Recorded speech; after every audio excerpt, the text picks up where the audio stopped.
CCTV आपल्याला मिळालेला आहे त्या परिसरातलं एक्सक्लुझिव्ह दृश्य आपण पाहतोय। पुढारी न्यूजकडे जो माणूस या उघड्या मॅनहोलमध्ये पडला त्याची ही दृश्य आपण पाहतोय। सीसीटीव्ही मध्ये कैद झालेली ही दृश्य आहेत।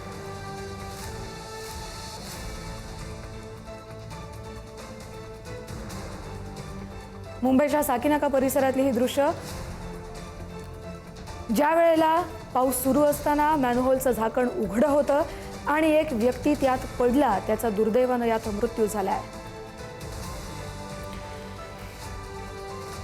आपण या संदर्भात बोलूया। आपल्याबरोबर मनसेचे नेते यशवंत किल्लेदार जोडले गेलेले आहेत। यशवंत सर, आपलं पुढारी न्यूजमध्ये स्वागत। तुमची काय भूमिका आहे? मुंबईमध्ये अशा घटना वारंवार घडतायत। आज देखील एक घटना घडली, परवाही एक घडली आहे आणि या दोन्ही घटनांमध्ये माणसं जीवानिशी गेली आहेत।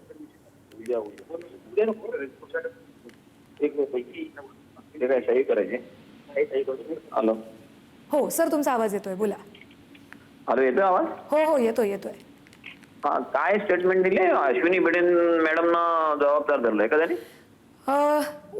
पालिकेचे उपमहापौर संजय घाडी म्हणतायत की या सगळ्या घटनांना मुंबई महापालिकेचे आयुक्त अश्विनी भिडे कारणीभूत आहेत। अहो, कसं काय आहे मला कळत नाहीये। तुम्ही एखाद्या व्यक्तीला कसं कारणीभूत धरता? तुम्ही सत्तेवर बसलेले आहेत, तुम्हाला सत्ता हाताळता येत नाही का? अश्विनी भिडे मॅडम तर आता आलेत, काल परवा, एकच महिना झाला असेल। मला काही कोणाची बाजू घ्यायची नाही, पण विषय असा आहे की आम्ही सभागृहात गेले 2.5 महिने ओरडून सांगतो की नालेसफाई झालेली नाहीये, नालेसफाई नीट झालेली नाहीये। त्याचे फोटोग्राफ दाखवले, त्याच्या पुन्हा व्हिडिओज दाखवले, या सगळ्या गोष्टी दाखवल्या की तुम्हाला जी आकडेवारी दिली जाते ही चुकीची दिली जाते। इथे कुठलाही अधिकारी फिरकत नाहीये नालेसफाईला। हे काही अभियंते फिरकायला पाहिजेत, कोणी फिरकत नाही। खोटे आकडे दाखवले जातात। त्याचबरोबर रस्ते सुद्धा सिमेंटचे झालेत, ते सुद्धा सिमेंटचे रस्ते काम चालू असताना कुठलाही अभियंता तिकडे जात नाहीये। त्यामुळे तिकडे जे हरित लवाद असो किंवा हायकोर्ट असो, ह्यांची जे नॉर्म्स आहेत ते नॉर्म्स फॉलो होत नाहीयेत। झाडांची मुळं कापली जात आहेत, त्यामुळे झाडं कमकुवत होत आहेत, त्यांचा बेस कमकुवत होतोय, त्यामुळे ते अंग सोडतायत, या घटना होत आहेत। हे वारंवार आम्ही तिथे सभागृहात बोलतो आहोत, त्याच्यावर गांभीर्याने तुम्ही घेत नाहीत। आणि आता म्हणे एका अशा घटना घडल्या की मग तुम्ही सांगणार चौकशी लावतो, चौकशी करून आम्ही त्याच्यावर कारवाई करू। कारवाईनी काय होणार आहे? हाकनाक बळी जे झाले ते जिवंत होणार आहेत का? आणि दुसरी गोष्ट, तुम्ही स्वतःच्या सत्ताधारी म्हणून तुमची नैतिक जबाबदारी आहेच ना, ती झटकून कशी चालेल? म्हणजे चांगलं काही झालं तर ते सत्ताधाऱ्यांनी केलं आणि वाईट काही घटना झाली तर ते प्रशासनाने केली, असं नाही होत ना। प्रशासन मुजोरी आहेच, प्रशासनाची जबाबदारी तर आहेच, पण तुमची नैतिक दृष्ट्या तुमची सत्ताधारी म्हणून जबाबदारी आहे ना। त्यामुळे तुम्ही स्वतःची आलेलं हे स्वतःच्या अंगलट आलेल्या ज्या गोष्टी आहेत ह्या प्रशासनावर किंवा आयुक्तांवर नुसत्या ढकलून चालणार नाही। तुम्ही तितकेच जबाबदार आहात, कारण तुम्ही प्रशासन तुम्हाला नीट हाताळता येत नाही, तुम्हाला सत्ता नीट हाताळता येत नाही, तुम्ही हातबळ दिसताय, तुम्ही भांबावलेल्या मनस्थितीत आहात। आणि म्हणून तुम्ही सत्ताधारी म्हणून तुमची देखील, जे कोणी म्हणतात त्यांची देखील ती जबाबदारी आहे। त्यामुळे अशी जबाबदारी झटकून चालणार नाही। तुम्ही अधिकाऱ्यांवर आज नुसतं आरोप करून चालणार नाही। अधिकारी ही जबाबदार आहेत, मी पुन्हा सांगतोय, परंतु ती अधिकाऱ्यांची मुजोरी, जी प्रशासक काळातली मुजोरी आहे, त्या 4 वर्षात जी झालेली आहे मुजोरी अधिकाऱ्यांची, ती मुजोरी मोडून काढायचं काम सत्ताधाऱ्यांचं आहे ना। सत्ता कशासाठी दिली आहे तुम्हाला? बरोबर। यशवंत सर, पुढे संजय घाडी असंही म्हणाले की आम्ही अश्विनी भिडेंना सांगितलं, आम्ही पालिका आयुक्तांना सांगितलं की तुम्ही ही कामं करून घ्या, ठेकेदारांपर्यंत हे पोहोचवा, पण त्यांनी पुढे कामं केली नाही। आणि पुढे ते असंही म्हणाले की आम्ही जबाबदारी घेतो, आम्ही कारवाई करणारच, आता आम्ही थोडी तिथे झाडं कापायला जाणार, आम्ही काय करायचं हे सांगणार, असं पुढे संजय घाडी म्हणालेत। एक्झॅक्टली, म्हणजे ह्यांच्या ह्या वक्तव्यामधून त्यांची हातबलता दिसते ना। आणि आता काय झालं, म्हणजे तुम्ही जेव्हा शिवसेनेची सत्ता होती तेव्हा तुम्ही बोंबलत होतात ना सत्ताधाऱ्यांच्या नावाने। त्यावेळेला मग तुम्ही सत्ताधाऱ्यांना का जबाबदार धरत होतात? त्यावेळेला सत्ताधाऱ्यांना तुम्ही जबाबदार धरत होतात ना। मग आता तुम्ही सत्तेवर आहे तर तुमचीच जबाबदारी आहे ना, तुमचीही जबाबदारी आहे। त्यामुळे हे अंग झटकणं आणि हे सोडणं हे योग्य नाहीये। त्यांनी ह्यांचं हे असंच आहे की एखादी चांगली गोष्ट असेल तर ती सत्ताधाऱ्यांनी केली आणि एखादी वाईट घटना घडली तर ती प्रशासनामुळे झाली। ही दुटप्पी भूमिका जी आहे ना, या दुटप्पी भूमिकेला आमचा विरोध आहे। तुमची सत्ताधारी म्हणून तुमची तितकीच नैतिक जबाबदारी आहे आणि ती तुम्ही स्वीकारायला हवी। बरोबर यशवंत, जी दरवर्षी मुंबईमध्ये करतायत तुम्ही, मॅनहोलची कामं करतात, साधे नॉर्म्स आहेत हो. एखादा मॅनहोलचं काम करत असताना बॅरिकेडिंग लावावे लागतात, तिथे एक माणूस उभा करावा लागतो, त्याला ते जॅकेट असतं ना, रिफ्लेक्टिंग जॅकेट, हो, ते हो. घालावं लागतं. या गोष्टी का होत नाहीयेत? आणि हा जाब प्रशासनाला कोणी विचारायचा? सत्ताधाऱ्यांनी विचारायला हवा. आम्ही विचारतो तेव्हा तुम्हाला वाटतं आम्ही विरोध करतो, बरोबर ना? आम्ही विचारतो तेव्हा तुम्हाला विरोधकांचं कामच आहे विरोध करणं. अशा पद्धतीने तुम्ही आम्हाला ट्रीट करता. मग तुम्ही काय करता? त्यामुळे सत्ताधाऱ्यांची ही नैतिक त्यांचीही तेवढीच जबाबदारी, त्यांनाही जबाबदार तेवढंच धरलं पाहिजे असं मला वाटतं. बरोबर यशवंत सर, दरवर्षी या घटना घडतच असतात. काय नेमकी काळजी घेतली पाहिजे? कारण आता गेल्या 3 दिवसात 2 मृत्यू झालेत. ही पावसाळ्यापूर्वीची कामं आहेत, पावसाळा सुरू झाल्यानंतर करायची कामं नाही. मॅडम मला एक सांगा की हे घटना घडली, ह्या घटना का आज घडतायत का? बरोबर. दरवर्षी घडतात ना, झाडं पडण्याचे किंवा हे मॅनहोलचं. डॉक्टर अमरापूरकर पण गेले नाहीत का मॅनहोल मध्ये पडूनच गेले ना एल्फिस्टनला. ह्या घटना वारंवार घडतायत, बरोबर ना? म्हणजे याच्यावर काहीतरी कायमस्वरूपी उपाययोजना करायला पाहिजेत. तसे डायरेक्शन सुद्धा आहेत, हरित लवादाने दिलेले आहेत झाडांच्या बाबतीत, कोर्टानेही दिलेले आहेत. मग त्या डायरेक्शन फॉलो कोणी करायचे आणि ते करवून कोणी घ्यायचे? सत्ता म्हणजे कशासाठी असते? फक्त काय कमिशन खायला? सत्ता कशासाठी असते? तुम्ही प्रशासनाकडून कामं करून घेण्यासाठी असते ना. मग ह्या गोष्टी, ही इन्सिडेंट दरवर्षी घडतात. याचा अर्थ तुम्ही त्या घटनेपुरतं काहीतरी थातूरमातूर उत्तरं द्यायची, चौकशी आयोग नेमू आणि चौकशी आल्यानंतर अंतिम चौकशीचा हे आल्यानंतर रिझल्ट आल्यानंतर रिपोर्ट आल्यानंतर आम्ही कारवाई करू. कारवाई केल्यानंतर कारवाई काय, तुम्ही छोट्यातल्या छोट्या खालच्या एखाद्या अधिकाऱ्याला बळी दिला जातो. हेच चाललंय ना वर्षानुवर्षे. कायमस्वरूपी त्याच्यावर काय उपाययोजना होत आहेत मला सांगा ना. कायमस्वरूपी काय उपाययोजना होताना दिसताय का? आणि ती मानसिकता ह्या सत्ताधाऱ्यांमध्येही दिसत नाही आणि अधिकाऱ्यांमध्ये तर नाहीच नाही दिसत.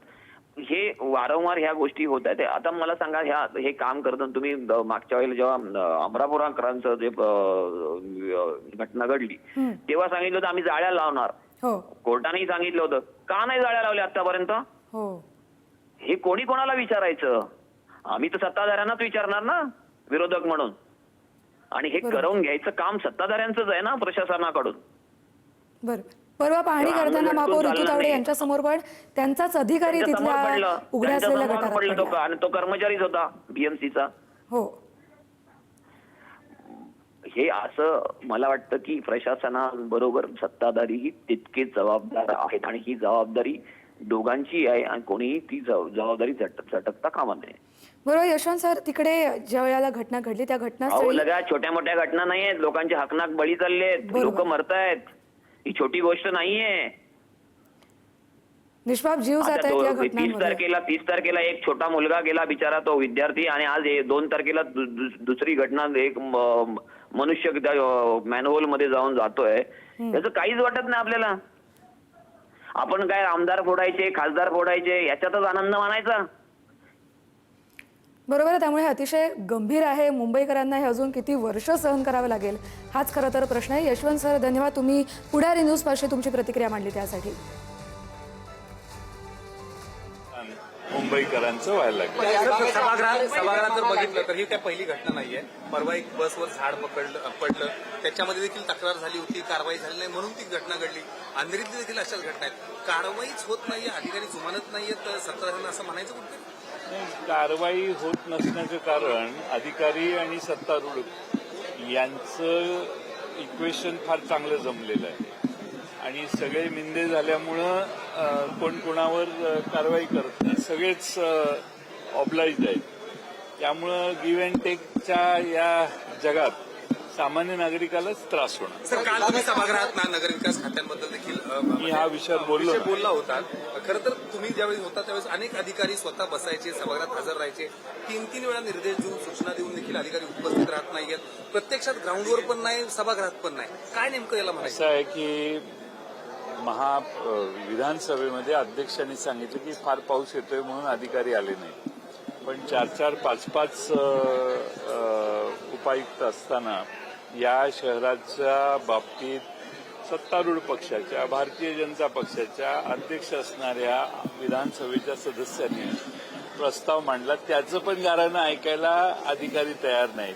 म्हणजे अधिकाऱ्यांनी विधानसभा टेकन फॉर ग्रांटेड केलेलं आहे अधिकाऱ्यांना काही फरक पडत नाही. अधिकारी तुम्ही किती विधानसभेत ओरडा, दंगा करा, प्रश्न विचारा, कोणी आता विधानसभेला घाबरत नाही अशी अवस्था आम्हीच आमची करून घेतलेली. अधिकाऱ्यांवर दबाव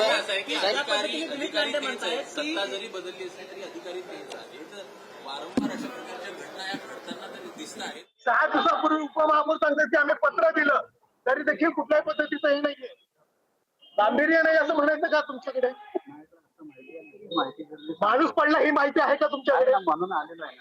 माणूस पडलाय, किती वाजता माणूस पडला होता तो माहिती नाही.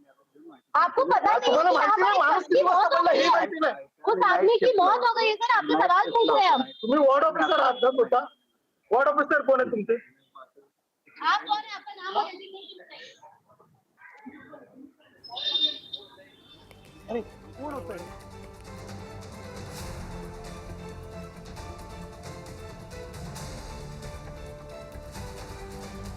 तर आपण पाहतोय ही घटना घडल्यानंतर सगळ्यांकडूनच संताप व्यक्त होतोय. त्या घटनेचा CCTV आपण पाहतोय.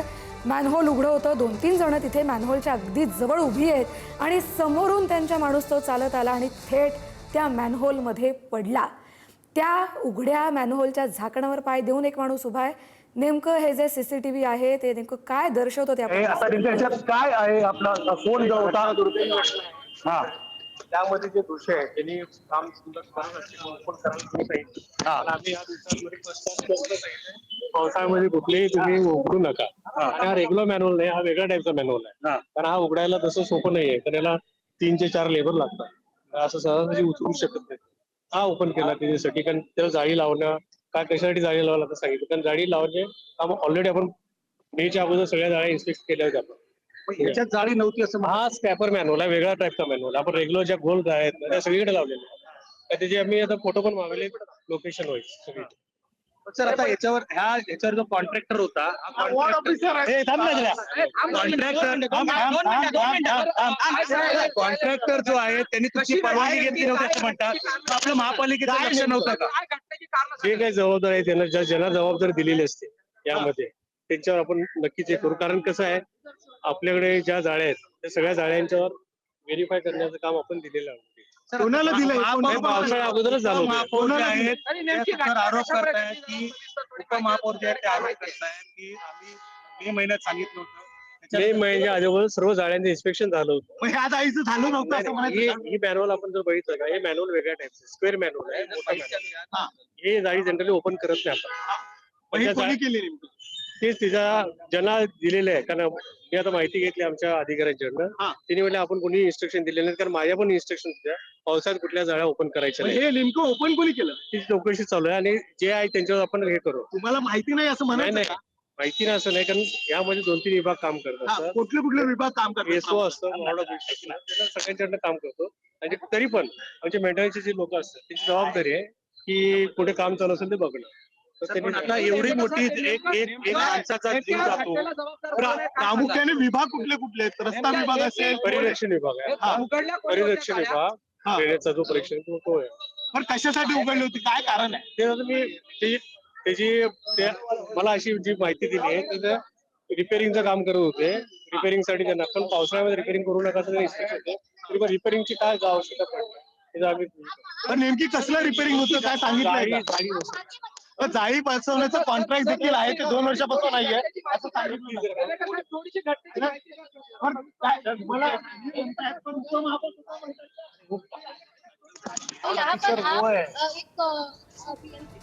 तर साकीनाका परिसरात असलेल्या पालिकेच्या अधिकाऱ्यांनी माहिती दिली की हे जे मॅनहोल आहे ते रेग्युलर मॅनहोल नाही, थोडं वेगळं होतं. त्यावर जाळी बसवण्याचंच काम सुरू होतं. पण ठेकेदाराला पुढे विचारणा केली जाईल की पावसाळ्यात हे काम करायची काय गरज आहे, पावसाळ्याआधीची ही कामं आहेत असं त्यांनी म्हटलंय.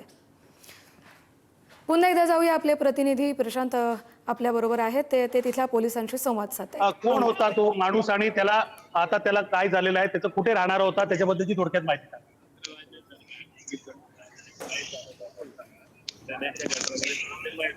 हा तो माणूस कुठला राहणारा होता? बाजूचेच राहणार आहेत, 45 वर्षाचे कुठे चालला होता, काय किंवा कुठे कामाला होता? त्या संदर्भामध्ये आपल्याकडे आपण एडीआर दाखल करून चौकशी सुरू करणार आहे. महापालिकेचं म्हणणं आहे की आम्ही अशा प्रकारची परवानगी कोणाला दिली नव्हती. मग तरी देखील असं काम सुरू होतं, त्याच्यावर देखील तुम्ही गुन्हा दाखल किंवा त्या प्रकारची तपासणी आपल्याकडे प्राथमिक दृष्ट्या आपण आकस्मिक नोंद घेणार आहे आणि त्यातून चौकशीतून पुढच्या गोष्टी पुढचा तपास आपण करणार आहे. धन्यवाद सर. हे होते वरिष्ठ पोलीस निरीक्षक बांगडे साहेब आणि त्यांनी जी माहिती दिलेली आहे त्यानुसार हे वरिष्ठ पोलीस निरीक्षक होते साकी नाका. त्यांनी जी माहिती दिली आहे त्यानुसार आत्ता जो आहे एडीआर जो आहे तो दाखल करण्यात येणार आहे. त्याचप्रमाणे जे वॉर्ड ऑफिसर होते हेर्लेकर त्यांनी देखील सांगितलेलं आहे की आम्ही कोणत्याही प्रकारची जी परवानगी जी आहे ती दिली नव्हती. म्हणजे परवानगी दिली नसताना अशा प्रकारचं काम करत असताना देखील कोणी सांगितलं होतं काम करायला? कारण उपमहापौर म्हणतायत की आम्ही याला जबाबदार आहे मुंबई महापालिका आयुक्त, तर इकडचे वॉर्ड ऑफिसर सांगतायत की ह्याला जबाबदार इथला कॉन्ट्रॅक्टर आहे. म्हणजे थोडक्यात सांगायला गेलं तर एक प्रत्येकावर जबाबदारी ढकलण्याचं जे काम आहे ते सुरू झालेलं आहे. मात्र या संपूर्ण प्रकरणामध्ये एका निष्पाप नागरिकाचा जीव गेलेला आहे. आपण सीसीटीव्ही मधून देखील पाहिलं असेल की तो माणूस जो आहे तो मोबाईलवर बोलता बोलता आला होता. बाजूलाच राहणारा जो आहे तो 45 वर्षाचा इसम होता आणि तो त्याच्या कामासाठी जो आहे तो पुढे निघाला होता. आणि त्याच दरम्यान त्या ठिकाणी ज्या ठिकाणी आपण जी जागा दाखवली तिकडे जाळी बसवण्याचं काम सुरू होतं किंवा कुठलं तरी काम रिपेअरिंगचं काम सुरू होतं असं म्हणायलंय.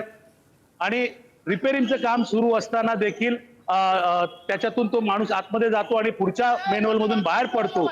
एवढी मोठी घटना या साकीनाक्यासारख्या विभागामध्ये होते. अतिशय दुर्दैवी घटना आहे. आणि आपण आता जर बघितलं तर या ठिकाणी थोडंसं थांबवतो. जितेंद्र आव्हाड बोलतात, थेट जाऊया. कॅबिनेट सांगतात cabinet is not bigger than the floor of the house. सभागृहापेक्षा कुठलंही इतर मीटिंग महत्वाची नाही. सभागृह चालू असताना मी कॅबिनेटमध्ये आहे असं मंत्र्यांनी सांगणे म्हणजे या सभागृहाचा अवमान करणे. सभागृहाचा अवमान हा दैनंदिन झालेला आहे. स्वतः आज चर्चा अशी आहे की सत्ताधारी आणि विरोधी पक्ष मिळून 50% आमदार येतच नाहीत सभागृहात. काय येऊन करायचं? काय येऊन करायचं? आपण पुन्हा एकदा जाऊया. आपले प्रशांत आपल्याबरोबर जोडले गेलेले आहेत. प्रतिनिधी तिकडे घटनास्थळी जेव्हा घटना घडली तेव्हापासून उपस्थित आहे. सीसीटीव्ही आपण पाहतोय. प्रशांत, सध्याची तिथली परिस्थिती काय आहे? पोलिसांनी त्या माणसाबद्दलची माहिती दिली आहे. तिथले प्रत्यक्षदर्शी आहेत, त्यापैकी कोणी त्या माणसाला ओळखत होतं का? कारण ते म्हणाले हा जवळच माणूस राहत होता. हे जे इसम होता हा जवळच म्हणजे ह्या साकीनाका जरीमरी जो आपला साकीनाका कैरानी रोड आहे, एसजे स्टुडिओ जो आहे बाजूला त्याच्या समोरच्या ज्या चाळी आहेत तिथे राहायला होता. तो मोबाईलवर बोलत चालत असताना तो त्या मॅन्युअल मध्ये पडला असं देखील प्रत्यक्षदर्शी सांगितलं. मात्र इकडे जर पाहायला गेलं तर जनतेचा रोष जो आहे तो मोठा आहे. कारण हा जो एल विभाग आहे किंवा कुर्ला विभाग आहे, साकीनाका विभाग आहे, यामध्ये मोठ्या प्रमाणात जे आहे अशा प्रकारच्या घटना होतात असतात. आपल्याला 2 प्रशांत, मी तुम्हाला थोडंसं वर्षापूर्वी थांबवते. तुम्ही आता जिकडे आहात तिकडे माजी महापौर किशोरी पेडणेकर पोहोचलेले आहेत. त्यांच्यापर्यंत आपल्याला पोहोचता येईल का? ते तिथल्या सगळ्या परिस्थितीचा आढावा घेत आहेत. नक्कीच आपण प्रयत्न करूया. किशोरी पेडणेकर आले का? किशोरी पेडणेकर येत आहेत अजून. हा किशोरी पेडणेकर झालं. ठीक आहे. आपले प्रतिनिधी त्यांची प्रतिक्रिया घेण्याचा प्रयत्न करत आहेत. पण आपण ही सीसीटीव्हीची दृश्य पाहतोय. अगदी शांतपणे तो माणूस चालत होतोय, पण समोर मॅनहोल उघडा आहे. त्याच्या मॅनहोलच्या बाजूला 2-3 जण उभी दिसत आहेत. उपमहापौर आहेत संजय गाडी, मागेला विजेंद्र शिंदे आहेत. तर त्या माणसाला आता बाहेर काढला तो जिवंत नसावा असंच म्हटलं जाऊ शकतं. याला जबाबदार कोण?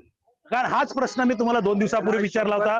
जबाबदार आमच्या मुंबई महानगरपालिकेच्या आयुक्त सन्माननीय अश्विनी भिडे मॅडम आहेत, असं मी मुंबईचा एक नागरिक म्हणून आणि उपमहापौर म्हणून या ठिकाणी आपल्या चॅनलच्या माध्यमातून सांगतो.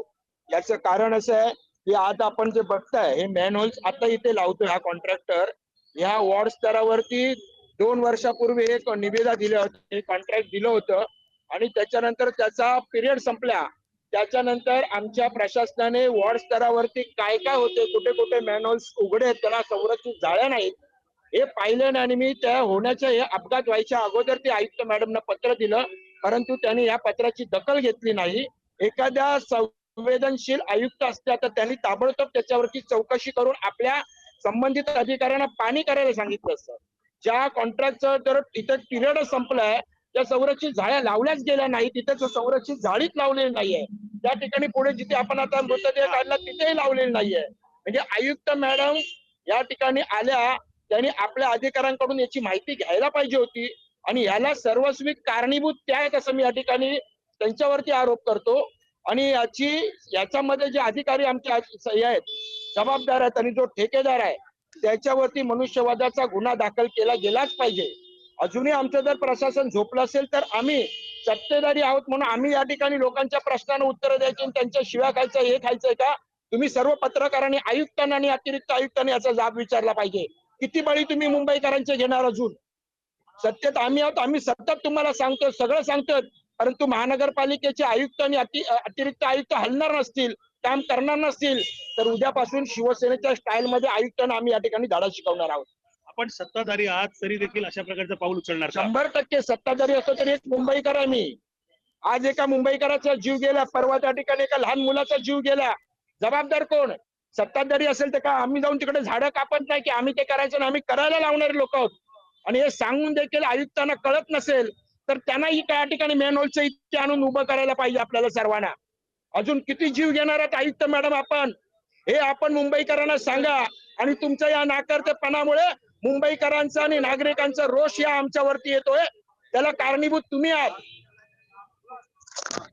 आपण जर पाहिलं तर की अतिशय कडवट भूमिका आहे, कडवट भूमिका जी आहे ती घाडी यांनी उपमहापौर यांनी दिलेली आहे.